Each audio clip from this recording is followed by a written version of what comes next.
Hello मंडळी, तर काय हालचाल? एकदम मस्त आहे ना? तर मस्तच असायला पाहिजे. तुमचा भाऊ ऋषी कदम तुमच्या संग असल्यावर तुम्ही टेन्शन घेऊच नका. तर माझं नाव आहे ऋषिकेश कदम आणि आज आपण आपल्या ह्या ठिकाणी लेक्चर नंबर सेकंडचा आपण ह्या ठिकाणी काय करतोय? अभ्यास करतोय. आता लेक्चरमध्ये पहिल्यांदा आपण पाहिलं की कोणते कोणते सायंटिस्ट लोक आले, त्यांनी काय केलं, अजून त्यांनी नेमकं ह्या ठिकाणी आपल्याला क्लासिफिकेशन कसे दिले, एक नंबरचा सायंटिस्ट कोण आला. पण खूप महत्त्वाचं म्हटलं तर 5 नंबरचा जो सायंटिस्ट आला होता R.H. विटेकर साहेब, यांनी खूप महत्त्वाचं आपल्याला ह्या ठिकाणी काय दिलं माहिती का? आपल्याला ह्या ठिकाणी क्लासिफिकेशन दिलेलं आहे. सर्वात पहिले आता मोनेरा होतं, त्याच्यानंतर प्रोटिस्टा, मग फंगाय, मग प्लांटियम आणि मग ॲनिमलिया. आता हे एक एक आपल्याला तर शिकणं आहेच, पण त्याच्या पहिले आपल्याला काहीतरी जाणून घ्यायचं आहे की अभ्यास तुम्ही करा आणि आपले कंटिन्यूस लेक्चर हे चालू असणार आहे आपल्या ह्या चॅनलला, ऋषिकेश दादाच्या चॅनलला.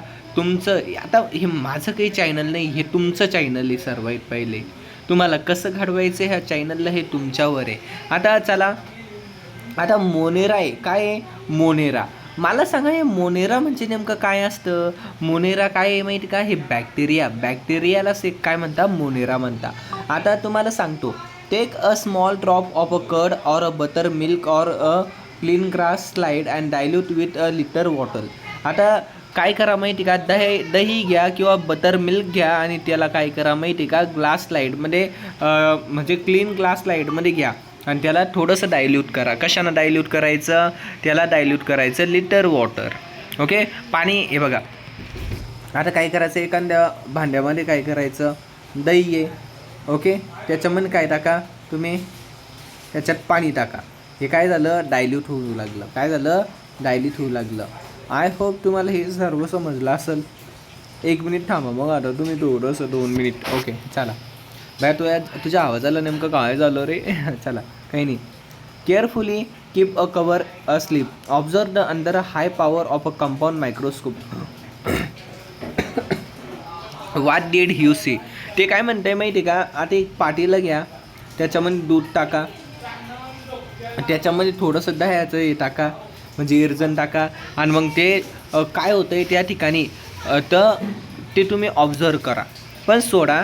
आता ह्या ठिकाणी बघा, moving a small rod like microbes are a Lactobacillus bacteria. आता यांच्यामध्ये काय असतं माहिती का? इकडं तिकडं अशा हलताना कोणत्या बॅक्टेरिया दिसत्या माहिती का? कोणत्या सांगता का तुम्ही? ह्या ठिकाणी आपल्याला रॉड लाईक मायक्रोब्स दिसत आहे. कोणत्या दिसत आहे? Rod like microbes. आणि त्यालाच आपण काय म्हणतोय? त्यालाच या ठिकाणी आपण म्हणतोय lactobacillus bacteria. All the types of a bacteria and blue green algae are include in the kingdom of the Monera. ह्यो पॉईंट खूप महत्त्वाचा आहे पोरांनो, याला अंडरलाईन करून घ्यायची अशी. या all type of bacteria and blue green algae. जेवढ्या पण टाईपच्या बॅक्टेरिया आहे आणि ब्ल्यू ग्रीन अल्गे, हे कशामध्ये येते? किंगडम मोनेरामध्ये येत असतात. कशामध्ये येत असतात? Kingdom Monera. आता ऑल ऑर्गॅनिझम्स कशा असते? युनिसेल्युलर असते, म्हणजे एका सेलपासूनच बनलेले असते. समजा आता ह्यो सेल आहे तर डायरेक्टली तो ऑर्गॅनिझम झालं आहे. युनिसेल्युलर, ओके, म्हणजे एक पेशीय सेल आहे. दे may be a ॲटोट्रॉपिक or a heterotrophic. ॲटोट्रॉपिक म्हणजे काय? स्वतःचं अन्न स्वतः तयार करणार आहे का? येस. ॲटोट्रॉपिक म्हणजे स्वतःचं अन्न स्वतः तयार करतो. किंवा हेटेरोट्रॉपिक, हे दुसऱ्यांवर सुद्धा या ठिकाणी काय असतो? डिपेंड असतो. ओके, तुम्हाला मोनेरा समजते का? मोनेरा कदाचित म्हणजे ॲटोट्रॉपिकसुद्धा असू शकतं आणि हेटेरोट्रॉपिकसुद्धा असू शकतं. This prokaryotic cell without a distinct a nucleus or a cell organelles. आता यांच्यामध्ये काय माहिती का? This prokaryotic cell without a distinct a nucleus. आता हे काय? एक प्रोकॅरोटिक सेल आहे. आता यांच्यामध्ये प्रॉपर वेमध्ये काय राहत नाही? न्यूक्लियस राहत नाही, काही राहत नाही. यालाच आपण काय म्हणतोय? मोनेरा. आता 3 महत्त्वाचे point. All types of bacteria आणि ब्ल्यू ग्रीन अल्गी कशामध्ये येते? मोनेरा. ही काय असते? युनिसेल्युलर असते. हे काय? ॲटोट्रॉपिक किंवा हेटेरोट्रॉपिक असते. त्याच्यानंतर यांच्यामध्ये जे सेल ऑर्गेनल्स असते ते चांगले डेव्हलप झालेले नसते. ओके, आय होप हे तुम्हाला सर्व समजलं असेल. बॅक्टेरिया म्हणजेच आपलं मोनेरा. हे त्यांचे टाईप आहे. क्लास्ट्रिडियम, टेंटॅनी, विब्रोकोरेला. आता याच्यापासून तुम्हाला टायफाईड नाही, sorry, I am so sorry. आता ट्रेपोनियमा पॅलिडम, स्ट्रेप्टोकोकस निमोनिया, याच्यापासून तुम्हाला निमोनिया कॉज होतो. क्लॉस्ट्रिडियम ब्युटेनियम स्टॅमोलोटायफाई, याच्यापासून तुम्हाला टायफॉईड कॉज होतो पोरांनो. बघा किती खतरनाक आहे मोनेरा. ओके, त्याच्यानंतर आता या ठिकाणी प्रोटिस्टा. आता प्रोटिस्टा नेमकं काय असतं या ठिकाणी? Prepare a temporary mount of 1 drop of a pound water on a glass slide. आता पाऊंड वॉटर घ्यायचं, ओके, आणि ते कशावर टाकायचं? ग्लास स्लाईडवर. Observe under a low power and high power of a microscope. मग त्याला तुम्ही लो पॉवरमध्ये आणि हाय पॉवरमध्ये ऑब्झर्व करा. You will find the some motile microbes. त्याच्यावर असे मोटाईल म्हणजे हलणारे, मोटाईल म्हणजे इकडं तिकडे असे हलणारे ते असे मायक्रोब्स दिसणार. आणि ते कसे असणारे? रेग्युलर शेपमध्ये, एका शेपचे नसणार, अलग अलग शेपचे असणारे. They are amoeba. यालाच आपण काय म्हणतो? ते काय नेमके? अमेबा आहे. आता अमेबा कशामध्ये येऊ लागलं? प्रोटिस्टामध्ये येतं आहे. कशामध्ये येतं आहे? प्रोटिस्टामध्ये. आता याचे सर्वात पहिले आपल्याला काय करायचे? कॅरेक्टरिस्टिक्स बघून घ्यायचे. Protist are a single cell organism with a well defined nucleus and enclose in a nuclear membrane. आता प्रोटिस्टा काय माहिती काय? हे काय एक सिंगल सेल ऑर्गॅनिझम्स आहे. काय? Single cell organism. दादा आता हे सिंगल सेल ऑर्गॅनिझम्स म्हणजे? अरे दादा, युनिसेल्युलर. समजलं का? सिंगल सेल ऑर्गॅनिझम म्हणजे काय? युनिसेल्युलर. पण आता हे युनिसेल्युलर आहे, पण हे प्रोकॅरियोटिक आहे का? नाही, हे काय? युकॅरियोटिक. हे काय? युकॅरियोटिक. यांच्यामध्ये न्यूक्लियस कसं आहे? एकदम छानसं डेव्हलप झालेलं आहे न्यूक्लियस. ते इन्क्लोज कशामध्ये आहे? न्यूक्लिअर मेम्ब्रेनमध्ये आहे. कशामध्ये आहे? Nuclear membrane. आता तुम्ही म्हणशाल दादा न्यूक्लिअर मेम्ब्रेन काय? हे आपला सेल आहे, हे न्यूक्लियस आहे, आणि बाहेरची ही लाईन असते काय? याला म्हणते न्यूक्लिअर मेम्ब्रेन. हे आपलं सेल मेम्ब्रेन. मग सेल वॉल काय असतं? सेल वॉल ही बाहेरची लाईन. ही झाली बाहेरची line, cell wall. I hope हे पण तुम्हाला एकदम क्लिअर झालेलं असेल. तुमचा भाऊ ऋषिकदम. कशाला घेता तुम्ही टेन्शन? या दे हॅव अ सुडोपोडिया और हेअर लाईक अ सिलिया और विप्स लाईक अ फ्लॅजेला फॉर लोकोमोशन. आता हे काय करता माहिती का? सुडोपोडिया मुवमेंट, आणि त्यांच्यावर काय असतं? Hair like cilia. समजा आता काय माहिती का? या ठिकाणी ही बॅक्टेरिया, यांच्यावर असे बारीक बारीक बारीक बारीक बारीक बारीक काय असते? अशी हेअर्स असते. आणि ह्या हेअर्सना काय करता माहिती का? हे मुवमेंट करता. काय करता? मुवमेंट. आता मुवमेंट म्हणजे एका जागेवरून दुसऱ्या जागेवर जाणं, किंवा फ्लॅजेला म्हणजे हे बघा, ही आपली डायग्राम आहे. डायग्रामला मागून कसं आहे? फ्लॅजेला दोरीसारखं.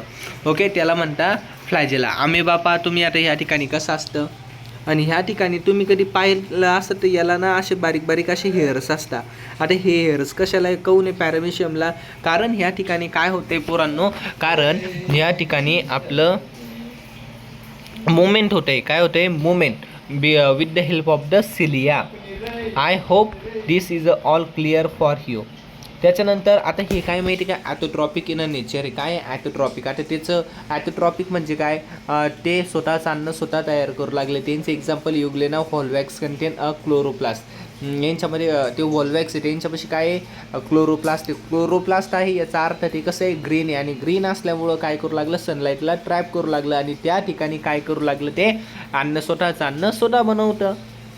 दादा खरंच सांगतो, एकदम क्लिअर समजलं. ओके, समजलं नसेल तर पुन्हा एकदा तू मागं जायचं आणि लगेच लर्न करून घ्यायचं. ओके, त्याच्यानंतर आता हेटेरोट्रॉपिक्स आहे, म्हणजे हे स्वतःचं अन्न स्वतः तयार नाही करत. आता ॲमेबिया आणि पॅरामेशियम यांचे एक्झाम्पल्स आहे. हे एक्झाम्पल्स आहे का राजांनो? हे खूप महत्त्वाचे आहे. तुम्ही कधी हे एक्झाम्पल्स कधी व्यवस्थितपैकी केले तर तुम्हाला काहीच प्रॉब्लेम येणार नाही. आय होप तुम्हाला हे सुद्धा समजलं असेल.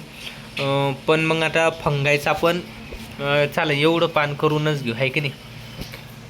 फंगाय take a moist piece of a bread. आता एक ब्रेड घ्यायचं किंवा भाकरीचा तुकडा घ्यायचा. Keep in a container with aid for 2 to 3 days. एकदम असं मॉइश्चर जागी, म्हणजे तुम्ही काय करा?